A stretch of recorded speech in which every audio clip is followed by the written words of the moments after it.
Assalamualaikum warahmatullahi wabarakatuh.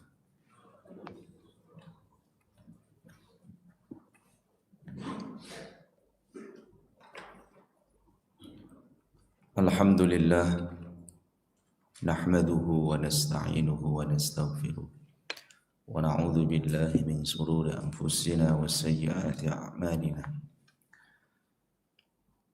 Man yahdihillahu fala mudilla lahu wa man yudlil fala hadiya lahu. Ashhadu an la ilaha illallah wahdahu la syarika lahu wa asyhadu anna Muhammadan abduhu wa rasuluhu la nabiyya wa la rasula ba'da. Amma ba'd. Jamaah Bapak Ibu sekalian yang dimuliakan Allah, alhamdulillah pada kesempatan pagi ini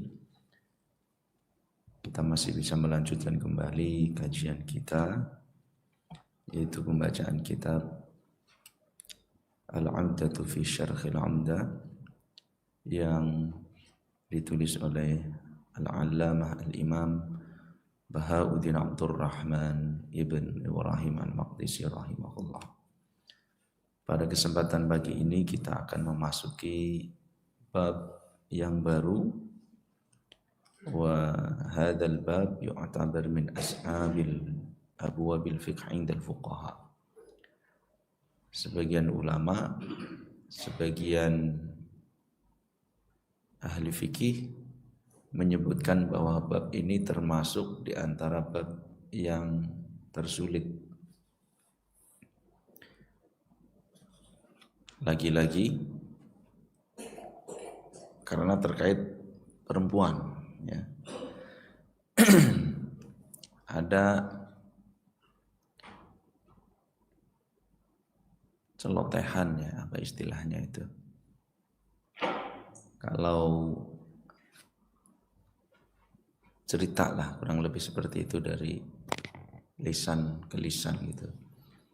Kalau menghafal Quran itu biasanya katanya gitu, ya, yang sering kita dengar di dalam Al-Quran itu yang paling cukup rumit dan agak susah untuk dihafal itu biasanya ayat-ayat atau surat yang berbicara tentang masalah An-Nisa wal Jin, ya, surat Jin, Al-Jin, maupun surat yang terkait dengan perempuan. An-Nisa dan misalkan At-Tolaq itu kan terkait dengan perempuan. Ceritanya itu yang paling agak susah dihafal. Kalau dalam fikih, di antara yang paling cukup rumit itu babun ma yata'allaqu bin nisa, termasuk bab yang menjelaskan perkara-perkara terkait masalah perempuan. Di antaranya adalah masalah tolak, kemudian masalah haid. Nah, yang akan kita baca pada kesempatan pagi ini adalah babul haid, bab yang menjelaskan tentang masalah haid.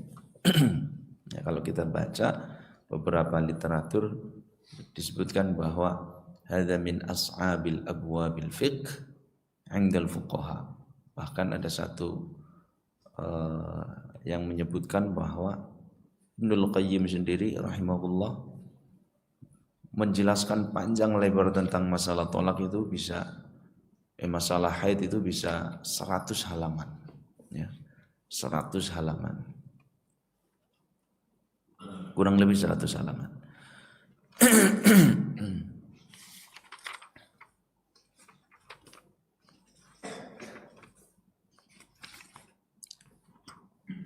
Haid, nifas, nah ini kita akan bacakan insyaallah. Ini masih semakna.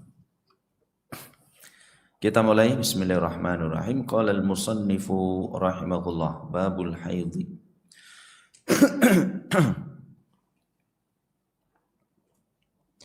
Wa yamna'ul haid. Di sini halaman 59. Wa yamna'ul haid 10 asya'a fi'l as-salati wa wujubaha liqaulihi alaihi salam idza idza aqbalatil haidatu fada'is salata muttafaqun alaih. Wa qalat Aisyah radhiyallahu anha kunna nahidhu ala ahdi Rasulillah sallallahu alaihi wasallam fanu'maru biqada'i shaumi wa la nu'maru biqada'i sholati muttafaqun alaih. Walau kanat wajibatan la amara biqada'iha.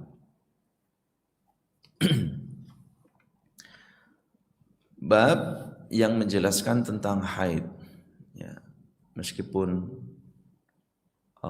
jenengan laki-laki, adapun haid itu yang ngalamin adalah perempuan, maka ini tetap wajib kita pelajari. Kenapa wajib dipelajari? Karena ya, bisa jadi kita punya anak perempuan. Satu.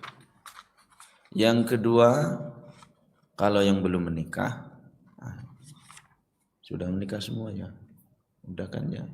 Kalau yang kecil-kecil, oh ini mas ini belum.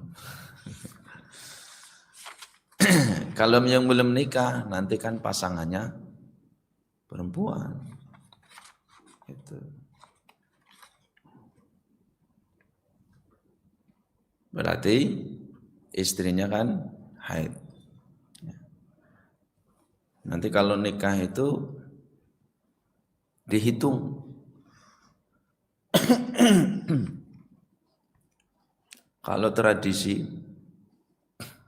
di sebagian tempat yang dihitung hari baik, kan gitu, hari baik,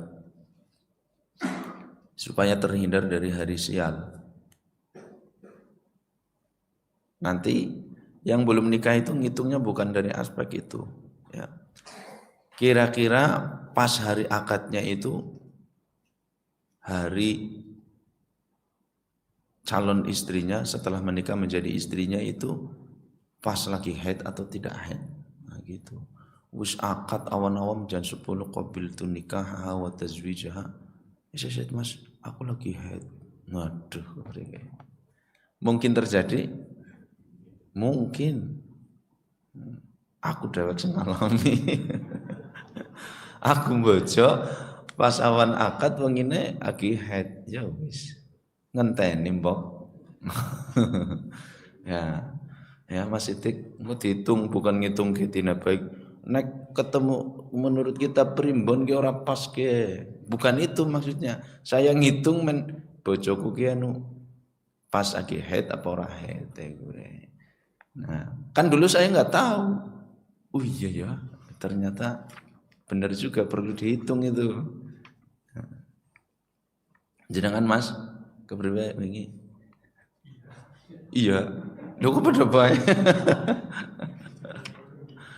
Pas enggak tahu gitu ya. Mas Cahyo. Lho, padha bae nggih. Nah, Pak Ralim kepriwe Pak Ralim? Aman ya? Aman. Aman gitu ya. Jadi dihitungnya gitu bukan karena ngikutin kitab primbon, enggak, itu enggak sesuai dengan Islam itu ya. Bukan karena hari ini hari sial, hari ini hari beruntung, bukan. Tapi ya itu sebagai salah satu referensi ya, pengalaman ini ya, kadang ini kan enggak ditemukan di kitab-kitab fikih gitu. Kalau mau nikah dihitung dulu harinya biar enggak ketemu pas hari haid gitu. Maksudnya mbok eman-eman temen sih gitu ya, eman-eman belas temen gitu ya. Itu yang pertama. Ini pembagiannya Mas Sidik ya. Pengalaman ini, pengalaman. Terus yang kedua, dari aspek syariat. Dari aspek syariat. Nah, ini mungkin kan terkait anak perempuan. Dulu di zaman jahiliyah, satu kebanggaan itu kalau punya anak laki-laki, dan itu masih sampai sekarang. Jiwa itu masih sampai sekarang. Kalau dulu wajar ya, secara logika bisa diterima. Karena memang perseteruan antar suku itu luar biasa. Sehingga peperangan perseteruan perselisihan antar suku yang masih sangat kental ketika mereka belum mengenal Islam. Karena yang menyatukan itu semua kan nanti Islam. Karena mereka ketika tersinggung sukunya, maka semua itu bisa bersatu demi membela kehormatan sukunya. Itu zaman dulu sering terjadi peperangan, perselisihan, bahkan sampai pada tingkat kalau sudah perang ya berarti ada hilang nyawa. Nah, makanya diabadikan itu di dalam Al-Quran karena ini sudah menjadi sebuah tradisi. Ya, silakan dibaca di dalam surat An-Nahl itu. Wa idza busyira ahaduhum bil untha dhalla wajhuhu muswaddan wa huwa kadhib.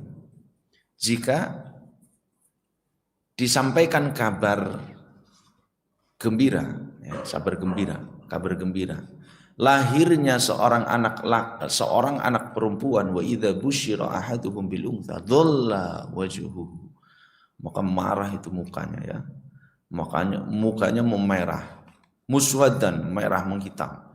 Jadi marah, menahan malu, menyesal. Itu tradisi jahiliyah yang sampai diabadikan di dalam Al-Quran ini kan menjadi sebuah tradisi yang betul-betul sangat buruk. Kalau punya anak perempuan, mereka benar berani untuk mengubur hidup-hidupnya, anak perempuan itu.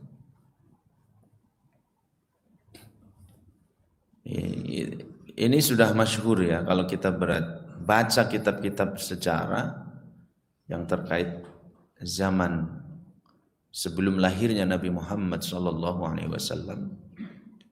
di antaranya adalah tradisi buruk itu. Mereka marah, mereka tidak senang. Kenapa? Satu, dari aspek nanti peperangan berkurang jumlah sukunya itu, pasukannya, ketangguhannya, kekuatannya. Yatawaru minal qaumi min su'i ma busyira bihi.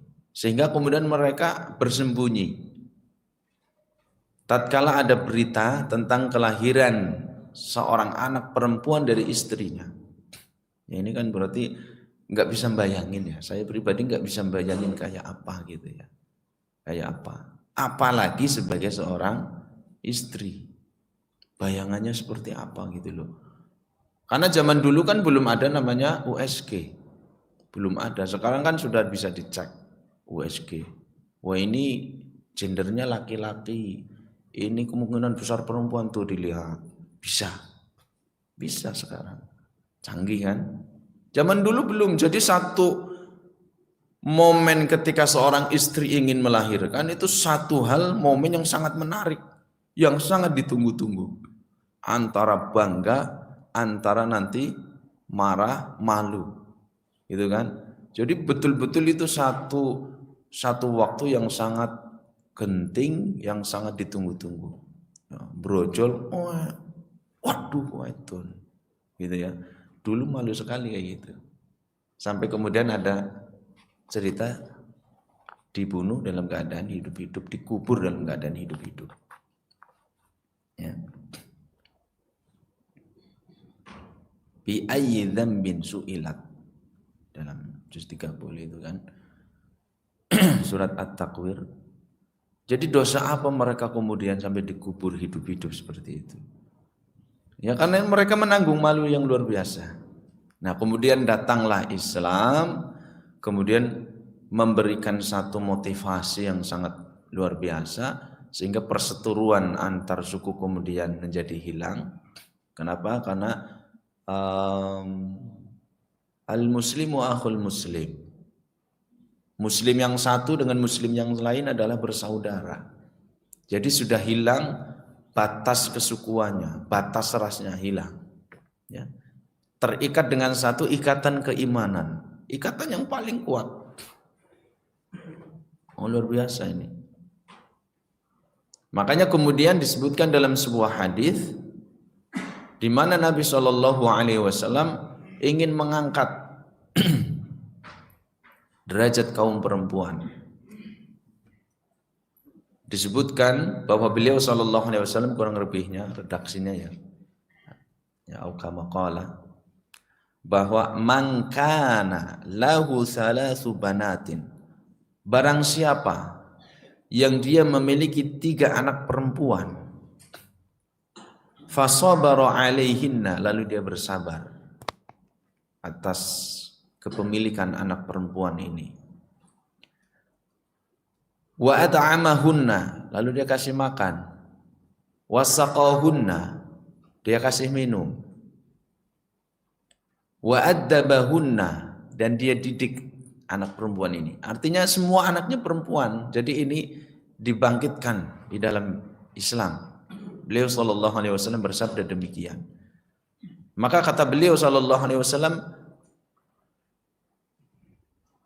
kanna lahu hijaban minan nari yaumal qiyamah. Maka semua anak perempuan itu yang sudah dia didik, dia bersabar di dalam mendidiknya, kasih makan, kasih minum, dan kasih pakaian yang menutup aurat sesuai dengan aturan-aturan di dalam Islam, maka ketiga anak perempuan itu akan menjadi hijab, ya, penutup dia dari siksa api neraka. Nah itu kan membangkitkan semangat yang dulu kaum jahiliyah dia merasa malu, merasa marah, merasa benci gitu dengan lahirnya anak perempuan. Dalam Islam tidak. Islam memandang dari sudut pandang yang lain. Jangan sampai ini terjadi kembali. Gitu ya. Jangan sampai terjadi kembali. Secara nalar, secara logika juga ya sangat luar biasa gitu ya. Jadi satu tradisi yang sangat mengerikan gitu. Sangat mengerikan. Seorang ayah dengan teganya mengubur hidup-hidup putrinya sendiri. Betapa sakitnya seorang istri melihat satu keadaan yang demikian. Betapa sedihnya. Bayangkan 9 bulan 10 hari mengandung dalam kondisi yang sangat berat. Kalau di dalam bahasa Al-Qur'annya wahnan ala wahnin, payah yang bertumpuk-tumpuk gitu kan. Apalagi pada trimester pertama itu. Maka disebutkan di dalam sebuah hadis bahwa inna ahadakum yujma'u khalqihi fi batnihi ummihi 40 yawman nutwatan thumma yakunu 'alaqatan mithla dhalik thumma yakunu mudghatan mithla dhalik thumma yunfakhu fihi ruh. Jadi penciptaan salah seorang di antara kalian itu dikumpulkan di dalam rahim seorang perempuan, seorang ibu, 40 hari pertama dalam bentuk nutfah, 40 hari berikutnya dalam bentuk alaqah, segumpal darah, 40 hari berikutnya dalam bentuk segumpal daging. Setelah itu baru diutuslah malaikat dengan membawa 4 perkara.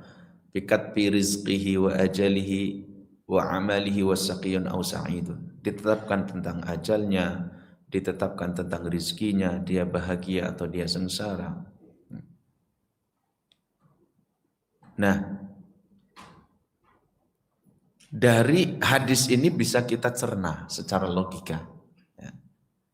Jadi trimester pertama yang dikenal dengan ngidam itu biasanya ya, meskipun nggak semua perempuan, ibu-ibu yang menikah kemudian hamil itu ngidam. Trimester pertama itu adalah masa-masa yang paling berat. Dan yang kedua masa-masa ketika melahirkan, itu aja. Pada trimester pertama, 40 hari pertama dalam bentuk nutfah, 40 hari kedua dalam bentuk alaqah segumpal darah, kemudian menjadi segumpal daging, yang 40 hari yang ketiga itu berarti semuanya 40 kali 3 120, berarti 4 bulan. Selama 4 bulan, kalau sudah 4 bulan sudah ditiup ruh, maka kemudian kalau sudah ditiup ruh itu artinya posisi secara anatomi fisiknya itu sudah sempurna. Sudah ada telinga, mata dan seterusnya. Itu secara ilmu biologi itu sudah sempurna. Bayangin ya. Setelah 4 bulan ke sini sampai 9 bulan kan berarti tinggal ditambah 5 bulan. Itu hanya proses pertumbuhan saja. Proses pertumbuhan.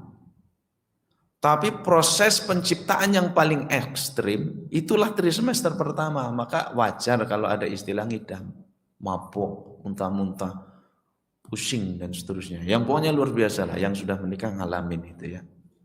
Kenapa? Karena inilah proses pembentukan yang sangat ekstrim itu pada trimester pertama. Bayangkan dari setitik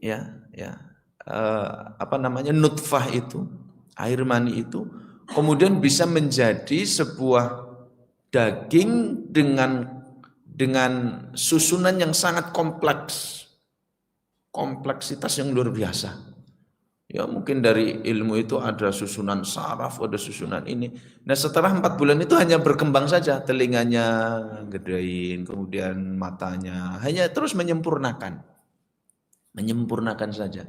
Tapi trimester pertama itu adalah proses yang paling berat. Dari yang tadinya air berubah menjadi nanti ada organ jantung, ada organ paru, ada sistem saraf, ada mata dan seterusnya. Itu luar biasa. Ya. Makanya kalau sudah lebih dari 4 bulan tidak boleh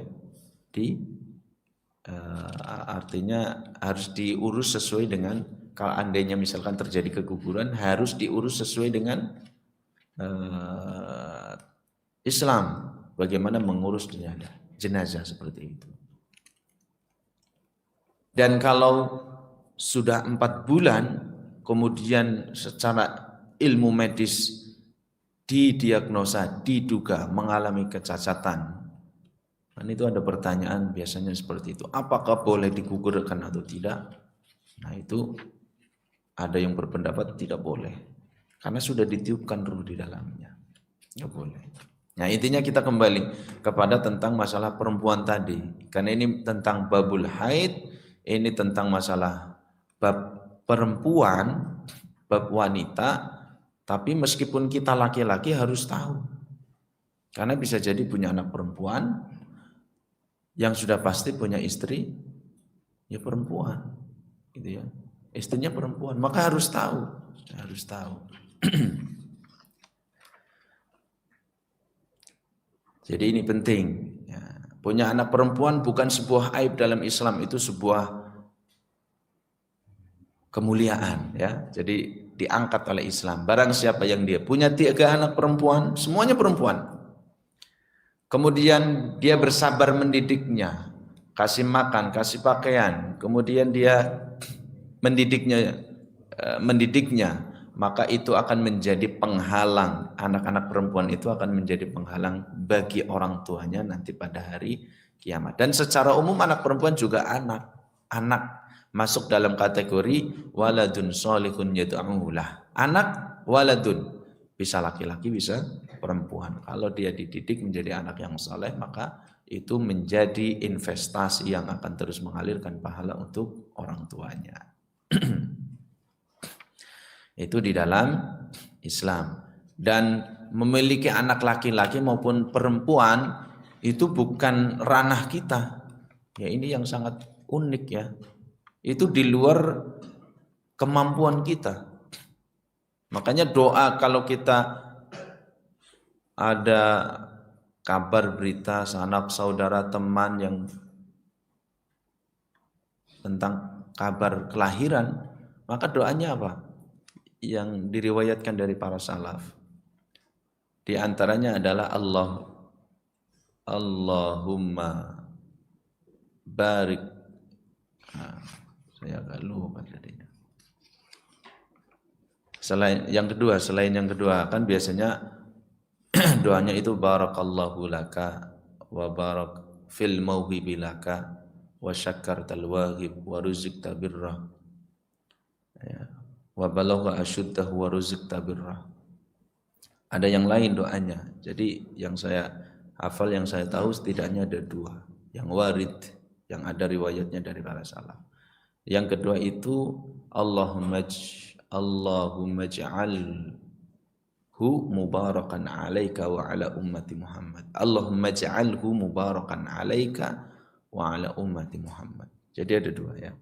Doa yang pertama, Allahumma ya Allah, ij'alhu, jadikanlah anak ini mubarakan, membawa berkah kepada Anda, kepada Anda yang kita ucapkan selamat yang melahirkan, Allahumma ja'alhu mubarakan alaika wa ala ummati Muhammad, dan memberikan keberkahan kepada umat Nabi Muhammad. Itu doa yang pertama. Doa yang kedua, barakallahu laka fil mauhubi laka wa syakartal wahib wa ruzik wa balagha asyuddahu wa ruzikta birrah. Nah, di sini ada istilah al-wahib.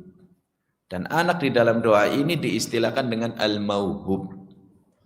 Allah memiliki nama Al-Wahhab, yang maha pemberi. Jadi anak di sini diistilahkan barakallahu laka fil mauhubi laka.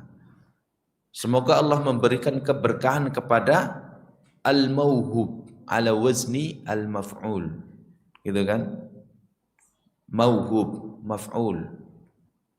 Kalau daraba, dharibun, madrubun. Memukul, pemukul, terpukul, yang dipukul. Kalau wahaba, wahibun, mauhubun. Wahaba memberi, wahibun pemberi, mauhubun pemberian, yang diberi. Jadi anak itu pemberian. Makanya kita nggak punya kemampuan untuk istilahnya menentukan. Ya, aku sudah anak lanang ya, yang pertama siki wedon lah. Ngasuk matuna wedon. Enggak bisa. Ngasuk lanang maning lah, ngasuk wedon maning, enggak bisa. Makanya kita mau laki-laki mau perempuan, alhamdulillah dikasihnya itu, gitu ya. Istilahnya kurang lebih seperti itu.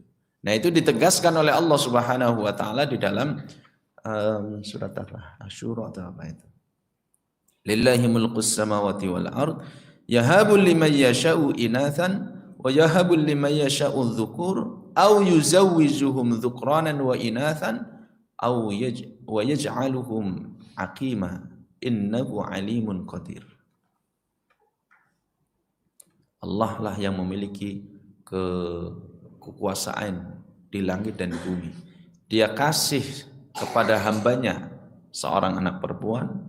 Ada juga yang Allah kasih dia anak laki-laki, atau kombinasi Allah kasih kepadanya anak laki-laki maupun perempuan, atau Allah menjadikan di antara mereka ada yang tidak beranak. Empat semua kondisi ini, anak laki-laki, punya anak perempuan saja, atau punya anak laki-laki perempuan, atau enggak punya anak. Ini semuanya ada replikanya dalam diri para nabi dan rasul. Ada nabi yang enggak punya anak, ada nabi yang hanya punya anak laki-laki, ada nabi yang hanya punya anak perempuan, ada nabi yang punya anak laki-laki maupun perempuan. Ya, jadi semuanya sudah ada replikanya, ada contohnya, ya, tasliyatan lah. Baik, kita masuk tadi sudah kita bacakan. Wa yamna'ul haidu, dan haid itu melarang, mencegah, mani, melarang, mencegah. Lalu kemudian apa yang dimaksud dengan haid? Di sini disebutkan bahwa haid itu adalah secara aspek bahasa sailanun, mengalir atau aliran. Dari aspek lughah, aspek bahasa, etimologi. Yang namanya haid, kata-kata haid itu artinya aliran, mengalir. Hadha artinya, kalau secara fi'il hadha yahidu, artinya mengalir. Haidun berarti aliran. Maka ketika diistilahkan ada hadhal wadi idza sala, lembah itu mengalir atau sungai itu mengalir. Hadhan nahru artinya sungai itu mengalirkan air. Itu secara bahasa.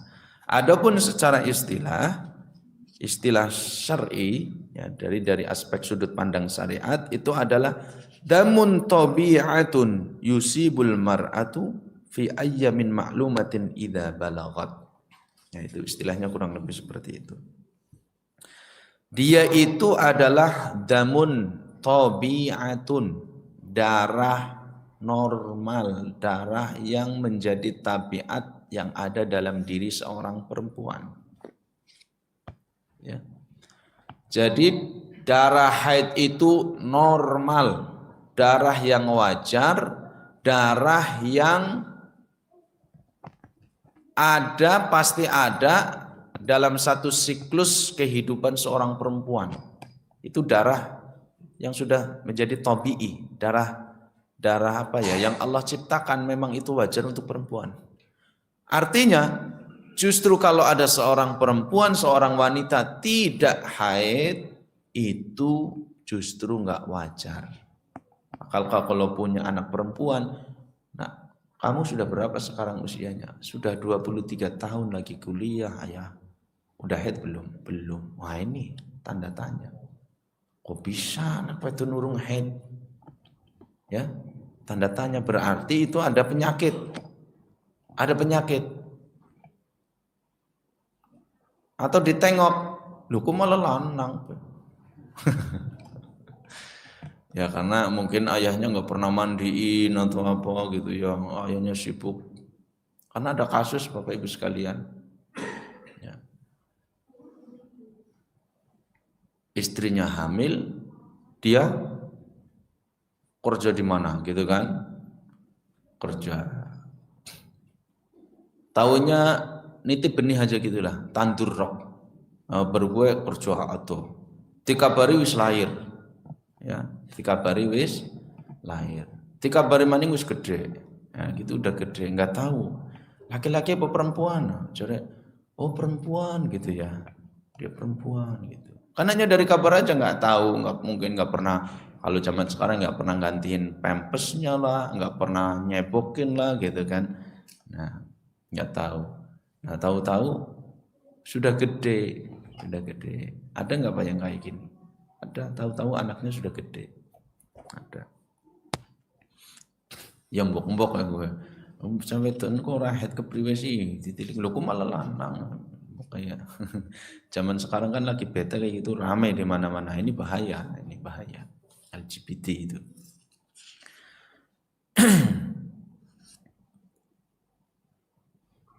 Itu yang dimaksud dengan haid. Jadi haid itu adalah darah yang normal. Maka kalau ada seorang perempuan, kita punya anak perempuan, sudah seharusnya dia haid, belum haid, perlu diperiksakan ke dokter. Ya, perlu diperiksakan ke dokter. Makanya kalau tidak salah, ya syarat menikah kan ada ya sekarang, tes kesehatan kan, ada kan? Ada nggak Mas Ros? Ada. Bareng bojo anyar apa? Oh, jawabnya mantep banget, ada. Dulu ada, zaman jenengan? Kan? Periksa ya harus ada lampiran surat kesehatan, gitu. Ada nggak? Hah? Disuntik apa gue? Suntik manut. Disuntik manut. Ada sekarang ya, yang saya tahu harus ada tes kesehatan. Ya, kemudian ada namanya, ada juga penyuluhan pranikah, sebelum menikah ada penyuluhan ya tentang kurang lebih masalah kehidupan rumah tangga. Jadi memang kehidupan rumah tangga, al-alaqah az-zawjiyah itu perlu dipelajari. Jangan belajarnya setelah menikah. Ya Mas Febri. Bojo wis bojo sing jenenge hukukul azwaj apa sih? Hak dan kewajiban suami istri apa? Oh, itu ya, baru tahu setelah menikah. Jangan, artinya sebelum menikah harusnya sudah dipelajari. Hak dan kewajiban seorang istri, hak dan kewajiban seorang suami harus dipelajari, harus tahu. Harus tahu. Kemudian macam-macam lah pokoknya terkait dengan masalah ini. Masalah rumah tangga itu harus dipelajari dulu. Beli bukunya tentang mungkin masalah fikih perkawinan dan harus dipelajari dulu, baca-baca dulu. Nah, baru kemudian mantap. Gitu. Nah, kalau tidak salah ada penyuluhan pranikah di KUA. Nah, kehidupan rumah tangga yang panjang setelah akad itu kan udah resmi, total statusnya berubah dan itu kehidupan yang cukup panjang akan dilalui berdua.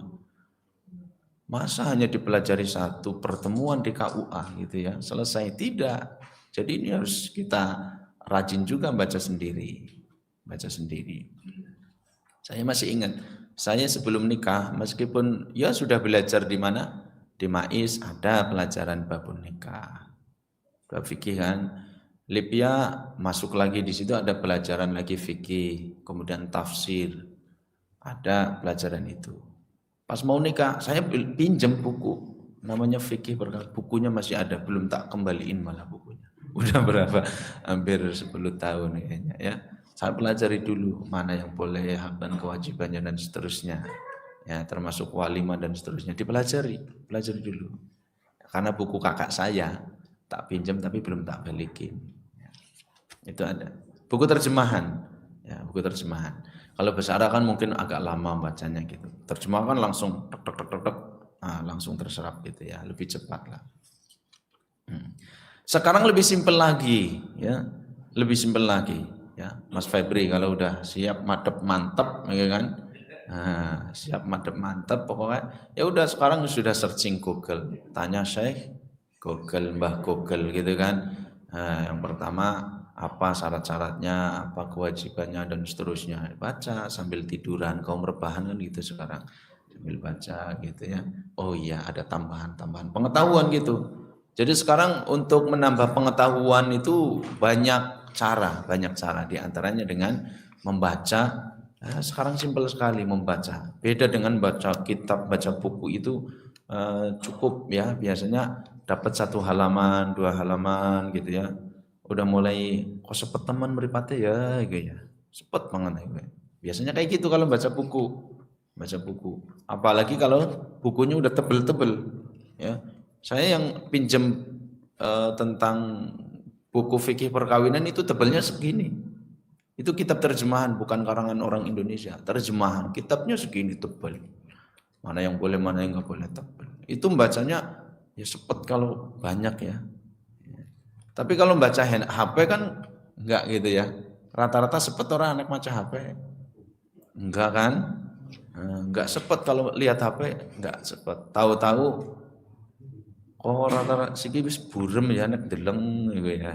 Tahu-tahu karena bacanya sambil tiduran itu merusak mata. Memang merusak mata, pancaran cahayanya merusak mata. Karena saya merasakan sendiri. Makanya kalau lihat HP jangan lama-lama. Mending lihat komputer langsung. Lihat HP saya waktu PSBB itu ya di Jakarta, pekerjaannya kan dari rumah itu. Pekerjaan di rumah, nggak boleh di kantor kan.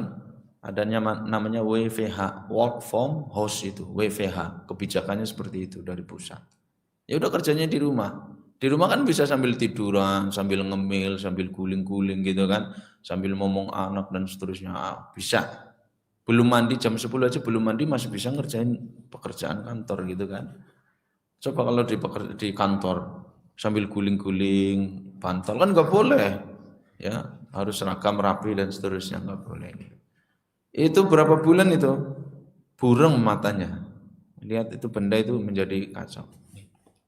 Ini masih jelas alhamdulillah. Setelah nggak liatin HP lagi, ya apa ya sekedarnya gitu. Jernih lagi. Ya enggak Pak? Sayang ya, yang punya mata meripat itu, peninggalan itu ya mohon ya diperhatikan. Jangan baca gelap-gelap, jangan baca remang-remang, jangan baca sambil rebahan, sambil tiduran. Terutama yang masih anak-anak ini. Apalagi main game. Kalau membaca itu warna putih kayak gini lah katakanlah, warna putih. Atau tergantung background dari blognya atau background dari websitenya tergantung. Kan background itu bisa dirubah sesuai dengan adminnya gitu kan, bisa dirubah variasi. Itu kan satu warna dan tidak berubah-ubah. Artinya ya mungkin kalau ada iklan saja, iklan lewat gitu. Tapi kalau game itu cahayanya lebih ini lagi. Game itu kan apalagi yang tembakan itu ya, ML, Mobile Legend gitu kan. Cucu tembakan meledak dem itu kan. Itu ditembak terus ledak terus itu yang kena mata kita.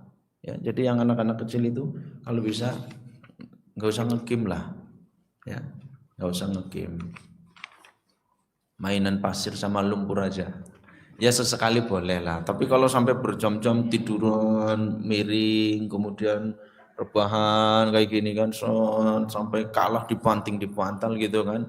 Nah itu merusak mata benar. Yamna'ul haidu, kembali ke sini, asyrata asya. Ada 10 hal yang terhalangi oleh haid.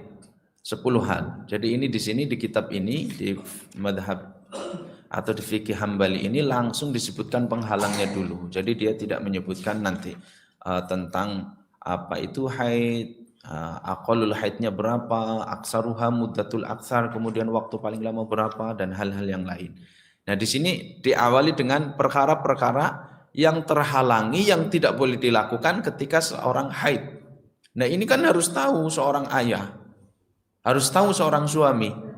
Bahkan perempuan sendiri, oh ini udah lebih penting karena ini domainnya perempuan. Perempuan harus lebih paham apa yang tidak boleh dilakukan atau haid itu menghalangi apa saja. Ada 10 di dalam madhab Hambali di sini.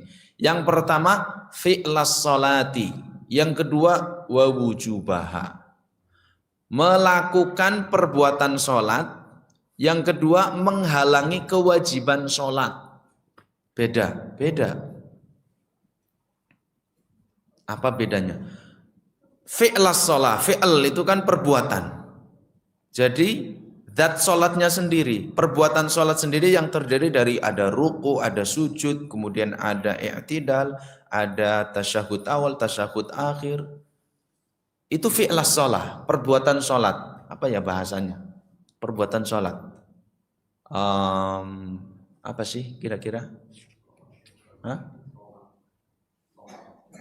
Ya sholatnya lah gue ya. Jadi kalau orang haid itu sholatnya, zat sholatnya itu tidak boleh dikerjakan. Ya sujud, ruku, tasyahud awal, tasyahud, itu zat sholatnya nggak boleh dikerjakan. Itu satu. Jadi menghalangi dari mengerjakan zat sholatnya.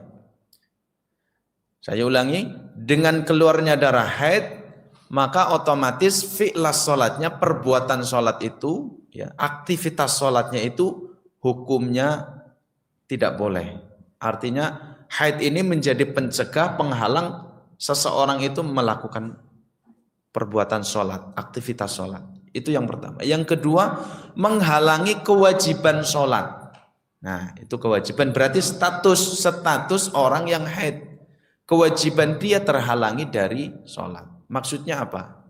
Nah ini, kita bacakan dalilnya. Liqaulihi alaihi salam, berdasarkan sabda Rasulullah sallallahu alaihi wasallam, idza aqbalatil haidatu fada'is salata, muttafaqun alaih. Hadis yang disepakati atas kesahihannya, berarti riwayat Bukhari Muslim. Jadi istilah lain dari riwayat Bukhari dan Muslim namanya muttafaqun alaihi. Nanti kalau belajar usulul hadis ya namanya mustalahul hadis. Kalau mau belajar fikih harus belajar alatnya namanya usulul fiqh. Mau belajar tafsir Al-Qur'an kita harus pegang alatnya namanya usulut tafsir. Kayak orang masak, mau masak harus ada sholatnya itu, apa namanya? Ininya sendoknya itu harus ada. Mau belajar hadis ada namanya mustalahul hadis. Dalam mustalah hadis ada istilah kalau diriwayatkan oleh Bukhari dan Muslim itu namanya muttafaqun alaih.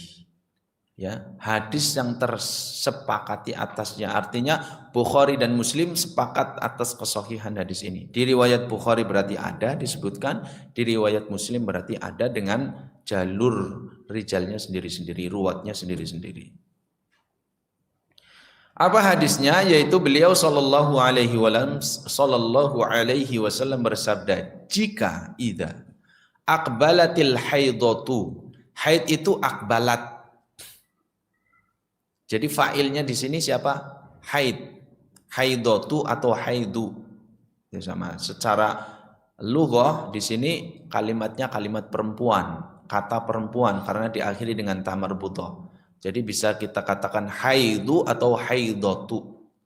Jika haid itu akbalat, mendatangi, menghadap, menemui kalian. Akbalat.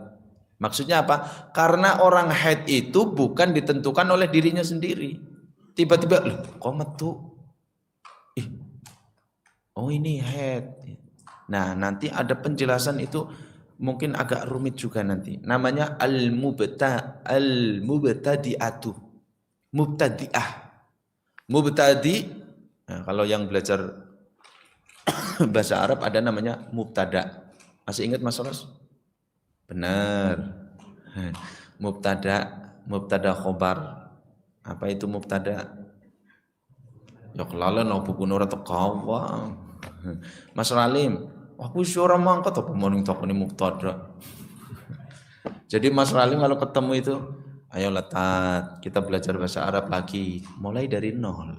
Ya, kalau di SPBU kan dari nol ya Pak, gitu kan. Ini Pak Ralim minta dispensasi terus belajar bahasa Arab dari nol lagi lah, gitu. Dari nol lagi ceritanya. Mubtadi'ah, mubtadi'u pemula, mubtadi'atu perempuan yang pemula. Jadi ada perempuan yang pemula sebelumnya tidak pernah haid. Tiba-tiba dia haid.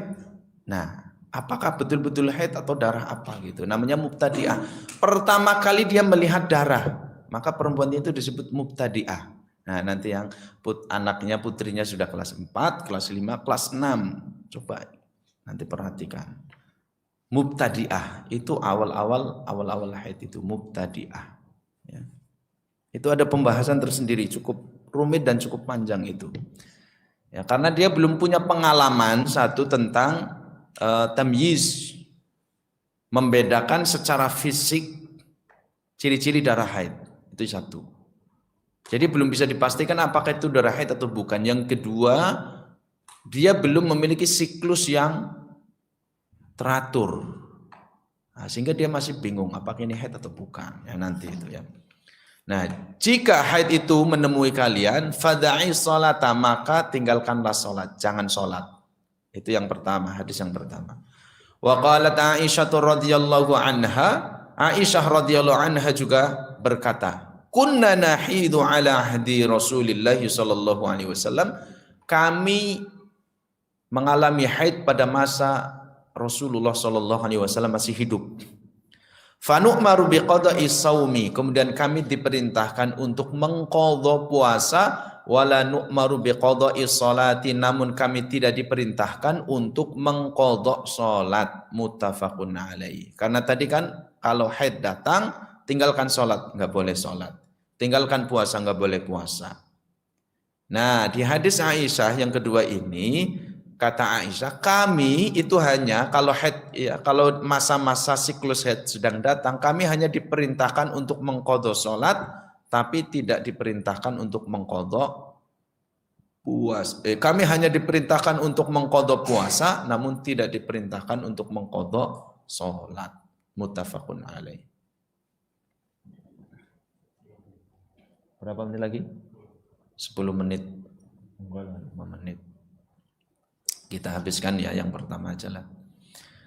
Walau kanat wajibatan la amara biqadaiha. Walau kanat ini kembali kemana? Walau kanatis salatu, andai salat itu wajib bagi yang haid, wajibatan. Andai salat itu wajibatan, tetap wajib bagi perempuan yang haid, la amara biqadaiha. Niscaya Nabi akan menyuruh perempuan-perempuan yang haid untuk mengqadha sholat. Nah, apa gimana ini logika berpikirnya gimana? Berdasarkan hadis tadi. Nah, jadi kesimpulannya kan di sini berdasarkan hadis itu yang tadi kan tidak boleh fi'lus sholat. Fi'lus sholat. Haid, misalkan saya perempuan, saya haid. Maka fi'lus sholat, tidak boleh sholat. Perbuatan sholat, aktivitas sholat, sujud, ruku, dan seterusnya, i'tidal tidak boleh dilakukan. Berdasarkan hadis apa? Yaitu Nabi mengatakan kalau haidnya datang, fada'i sholat, tinggalkan sholat. Misalkan lagi sholat, Allahu Akbar, tiba-tiba berbes. Fada'i sholat, langsung batal sholatnya, tinggalkan sholat. Jangan sholat. Bok-bok, pas keluarnya lagi sholat. Bisa jadi ya bisa saja. Tinggalkan sholat. Berarti langsung dia tidak boleh mengerjakan fi'las sholat, mengerjakan aktivitas sholat yang terdiri dari ruku, sujud, dan seterusnya. Yang kedua, berdasarkan hadis yang kedua, kami, kata Aisyah, hanya diperintahkan untuk mengqadha puasa tapi tidak diperintahkan mengqadha sholat. Kesimpulan dari para ulama, andai Nabi memerintahkan mengqadha sholat, berarti kewajiban sholat tetap melekat kepada perempuan. Ya. Paham nggak Bapak Ibu sekalian? Karena di sini Nabi hanya menyuruh puasa kalau lagi haid batal puasanya, tinggalkan puasanya, nggak boleh puasa kalau lagi haid. Tapi setelah selesai masuk masa waktu tuhar, sudah suci dengan nanti ada tanda-tandanya. Ya mungkin saya sampaikan sebelumnya, yaitu diantaranya keluarnya lendir berwarna bening, maka itu berarti tanda suci. Maka setelah itu kalau sudah suci, kemudian apa? Apakah dia wajib mengqadha? Kalau Ramadan berarti kalau sudah selesai bulan Ramadan, maka dia wajib mengqadha, wajib. Yang tadi kunna nu'maru biqadha'i shaum. Artinya apa? Ketika bulan Ramadan kan dia meninggalkan puasa. Katakanlah normalnya 6 sampai 7 hari itu ideal orang haid. 6 sampai 7 hari nanti ada masa idealnya, siklus ideal. Maka ketika 6-7 hari 1 pekan itu dia tidak puasa, udah nggak puasa. Tapi kewajiban puasa tetap melekat dalam diri dia. Kewajiban untuk berpuasa tetap melekat. Dari mana tahu tetap melekat? Kalau selesai Ramadan dia wajib mengqadhanya. Gitu nggih? Nah, kalau nggak wajib mengqadha, maka kewajiban itu gugur. Nah, berbeda dengan sholat itu. Ketika haid, sholat itu tidak boleh dikerjakan. Fada'is sholat. Kemudian dengan adanya perkataan beliau sallallahu alaihi wasallam, ya, perkataan Aisyah radhiyallahu anha yang menceritakan bahwa kami hanya diperintahkan untuk mengqadha puasa namun tidak diperintahkan mengqadha sholat, ini menunjukkan bahwa kewajiban sholat selama haid itu gugur. Padahal tadinya dia melekat. Kewajiban sholat itu kan kewajiban taklifi. Yang dimaksud taklifi apa? Jadi nanti kalau punya anak, laki-laki maupun perempuan ya dengan datangnya haid, laki-laki dengan ihtilam, berarti sudah baligh. Artinya baligh itu berarti masuk usia taklif, ya. Ada batita, balita. Maka kalau sudah SD kelas 1 itu rata-rata tamyiz, usia tamyiz. Mayyaza yumayyizu, bisa membedakan mana baik, mana buruk, ya. Mana coklat, mana kotoran ayam, lancung gitu kan. Itu udah bisa membedakan. Tapi kalau anak baru 1 tahun, dia nggak bisa bedain mana coklat, mana tadi kotoran ayam. Nggak bisa bedain. Kalau sudah SD udah bisa bedain mana baik, mana buruk, teman yang nakal, teman yang nggak nakal dan seterusnya. Maka itu tamyiz. Tamyiz belum masuk usia baligh, tapi sudah ada pratamyiz. Makanya di dalam masalah sholat dan yang lainnya itu sudah ada namanya persiapan. Ada persiapan. Apa dalam hadis disebutkan? Muru auladakum bisolati wahum abna'us sab'in. Jadi kalau sudah usia 7 tahun terus disuruh. Meskipun sholatnya jengklat-jengklit saja gitu kan, nggak ada tumaknina, nggak baca gitu kan. Anak saya yang kelas 3 SD itu aja, itu kalau sholat langsung udah ruku, tahu-tahu laporan, ayah udah sholat. Loh kok sholat? Semenit ya urung, ulangi sholatnya. Langsung deruk, bukan deruk kayak gitu. Udah sholat, ya udah nggak apa-apa. Kalau dipaksa suruh balik lagi ngambek, nggak mau dia, malah marah-marah gitu. Yang kecil kalau sholat jamaah sama ibunya, yang kecil sama gede bareng masakan di rumah, ya udah sholatnya dorong-dorongan, tendang-tendangan, sampai sholatnya teriak-teriak, ulangi lagi sholatnya, nggak mau kalau ulangi. Tapi minimal sudah disuruh. Usia 7 tahun sholatnya masih seperti itu, 7 tahun, 8 tahun. Ya. Tapi disuruh, diperintahkan. Nanti dia mulai, itu proses pendidikan, pemahaman. Oh, seorang muslim nih udah mulai sholat. Ada sholat namanya, istilah sholat. Tradisi kebiasaan itu dalam Islam sebagai bentuk penghambaan kepada Allah. Nanti usia 10 tahun lebih tegas lagi. Perkembangan di sini, perkembangan nalar sudah mulai terbangun lebih besar lagi. Maka dalam sabda itu disebutkan wadribu 'alaiha wa hum abna'u 'ashrin. Usia 10 tahun boleh dipukul, tapi pukulan yang mendidikan, dorban ghairu mubarri, pukulan yang tidak menyakitkan. Jadi enggak boleh kita misalkan usia 10 tahun, usia 10 tahun berarti kelas 5 SD ya. Kelas 5. Jokol belukang. Orang sholat kok. Ya enggak, bukan itu nakut-nakutinya. Hanya tuk udah jam 2 lagi nge-game misalkan, lagi pegang jam 2 sholat. Mau setuhur jam 2 sholatnya gimana? Oh iya. Kasih pukulan yang mendidik, pukulan yang mengingatkan. Usia 10 tahun. Kalau anak laki-laki. Anak perempuan juga. Mudah-mudahan belum haid. Karena rata-rata kalau pakai umur perempuan nanti itu 9 tahun haid. Rata-rata. Itu bisa jadi lebih dari 9 tahun. Wa farriqu bainahum fil madhaji. Usia 10 tahun kalau anak laki-laki perempuan pisah ranjang. Dipisah tidurnya. Kalau masih satu kamar ya setidaknya ranjangnya sendiri-sendiri, kasurnya sendiri-sendiri, dikasih batas. Itu pendidikan gender di dalam Islam itu disebutkan oleh Nabi. Ada prinsip, ada dasar-dasarnya, itu prinsip dasarnya ada. Supaya tahu saya laki-laki, saya perempuan. Saya laki-laki punya kebiasaan seperti ini, perempuan punya kebiasaan sendiri.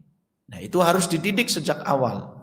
Nggak boleh sampai besar tidurnya laki-laki bareng, nggak boleh sama perempuan bareng. Sampai SMA turunnya kok bareng, ya nggak boleh, bahaya itu. Ya, itu harus sudah misalkan kamarnya cuma 2, ini anaknya 10, gitu gimana? Ya kasurnya sendiri-sendiri, harus sendiri-sendiri. Atau disekat lah, pakai triplek disekat, lepok-lepok na lemari ini. Sekatnya, ya, wong di rumah saya itu juga gitu. Kamar ada 2, cuma yang satu panas banget, nggak ada ventilasi gitu kan. Tertutup tetangga itu ventilasi nggak ada. Akhirnya yang dipakai cuma 1, anaknya sudah 3, yang ini sudah SD semua. Disekat sudah pakai triplek, sekat. Ya, sudah kasur sendiri-sendiri, dipannya sendiri-sendiri, disekat. Wa farriqu bainahum fil madhaji. Ini sudah mulai persiapan ini. Kalau habis dari kamar mandi kan biasanya habis mandi anak kecilan gitu, andukan gini adel gitu kan. Nah ini nggak boleh, malu di dalam kamar mandi. Ini udah mulai dididik gitu, supaya tidak kebablasan. Nah, terakhir, jadi di sini menunjukkan kewajiban sholat itu tetap melekat karena adanya Nabi, perintah dari Nabi yaitu kewajiban untuk mengqadha sholat. Andai kewajiban itu tidak melekat, tidak ada qadha. Dan secara logika disebutkan oleh para ulama bahwa inilah namanya rahmah, ya, rahmat dari Allah Subhanahu wa taala. Puasa itu masa haid itu kan 7 hari, 6 hari, mungkin ada lebih, ada yang kurang. Itu kan 1 hari puasa dari pagi sampai terbenamnya matahari, itu 1 hari. Dalam sepekan, dalam 1 bulan mungkin 7 hari. Nah itu kan waktunya singkat, tidak terlalu banyak. Andai mengqadha itu kan hanya mengqadha sekitar 7 hari. Nah itu tidak memberatkan. Kalau diqadha enggak memberatkan secara logika. Jadi ini bisa dinalar juga. Tapi kalau puasa kalau sholat bayangkan 7 hari. Mungkin ada perempuan yang haidnya bisa sampai 14 hari. 14 kali 5 berapa? 14 kali 5 20, 70 sholat. 70 kali sholat harus diulang, diqadha, harus dibayar. Itu kan berat banget. Duwe utang 70 kali qadha. Ya Allah, apa teman ya. Ya. Wong istri, karena saya ngambil pendapat sama istri saya sendiri ini sebagai pembanding ya. Pembanding. Anak pertama hamil, enggak kuat disambi puasa. Akhirnya medot, enggak puasa Ramadan. Lahir, berarti masuk masa menyusui. Nyusui enggak kuat, masuk bulan Ramadan. Akhirnya enggak puasa Ramadan. Kalau enggak puasa full udah berapa? 60 hari. Punya utang 60 hari. Karena bukan sakit, kita ngambil pendapat bukan bayar fidyah, masih kuat, qadha aja puasa. Iya, punya 60 hari utang puasa. Masih punya utang 60 hari anak pertama, belum genap sudah hamil lagi anak kedua. Masuk Ramadan nggak kuat lagi, apalagi ini mengandung harus ngomong, nggak kuat lagi. Tambah 30 hari lagi berapa? 90 hari. Nah, nanti melahirkan tahun yang kedua, melahirkan lagi anak yang kedua, menyusui, masuk Ramadan lagi, nggak kuat lagi, nggak kuat. Akhirnya nggak puasa lagi Ramadan. 3 kali 4 120 hari utang puasa. Jadi ditanggalin itu Senin Kamis lah atau nanti sebisanya itu. Masih punya hutang sekitar 50 hari lagi. Nah, 50 hari lagi. Saya ambil pendapat itu karena istri saya bukan dalam kondisi sakit, meskipun ada pendapat mengatakan dikiaskan kepada orang yang sakit ya, nanti sampai ke itulah masalah puasa itu. Ini sebagai pembanding bahwa yaitu yang puasa aja kalau Ramadan itu ya diqadha, dikumpulkan banyak. Bagaimana kalau sholat? Ada kewajiban mengqadha sholat untuk yang haid, nifas itu bisa sampai 60 hari. Andai itu terjadi pas bulan Ramadan, dia nggak sholat selama 60 hari karena masa nifas Ramadan. Kemudian selesai itu dia punya hutang 60 hari. Ya, 60 hari tidak sholat. 60 kali 5, 300 sholat. Bayangin Pak, punya utang 300 sholat, itu kan banyak gitu ya. Maka secara logika kalau sholat tidak wajib, tidak ada qadha, tapi kalau puasa wajib qadha untuk yang haid. Ya, di sini karena kewajiban dia tetap mengqadha, berarti kewajiban dia tentang sholat itu melekat. Kewajiban dia tentang sholat ya melekat, sehingga dia kewajiban tentang sholat tidak melekat, sehingga sholat haid itu menggugurkan perbuatan sholat, menggugurkan aktivitas sholat, dan menggugurkan kewajibannya. Karena tidak ada kewajiban mengqadha sehingga tidak melekat. Berbeda dengan puasa, tadi ada kewajiban mengqadha sehingga ketika dia tidak puasa, kewajiban terhadap puasa tetap melekat dalam dirinya sebagai mukallaf, orang yang terbebani secara syariat. Artinya mukallaf itu yang tadi cerita tentang masalah usia anak-anak itu, haid itu adalah usia di mana syariat memandang si fulan tersebut, anak tersebut sudah layak mempertanggungjawabkan secara pribadi. Makanya ada pra persiapan tadi untuk balik. Kalau dia sudah balik, berarti sudah masuk usia mukallaf, taklif, beban syariat sudah terpikul secara pribadi, dan dia wajib mempertanggungjawabkan di hadapan Allah nanti secara pribadi, secara personal. Artinya kalau dia meninggalkan sholat, meninggalkan puasa tanpa udzur yang jelas, tanpa udzur syar'i dan seterusnya atau alasan lain, maka dia wajib mempertanggungjawabkan di hadapan Allah secara personal. Dia harus sudah berani mempertanggungjawabkan. Hadza wallahu a'lam. Mudah-mudahan ini bisa dipahami dan mudah-mudahan Allah senantiasa menambahkan kepada kita ilmu yang bermanfaat. Aqulu qauli hadza subhanakallahumma wa bihamdika asyhadu an la ilaha illa anta astaghfiruka wa atubu ilaik. Assalamualaikum warahmatullahi wabarakatuh.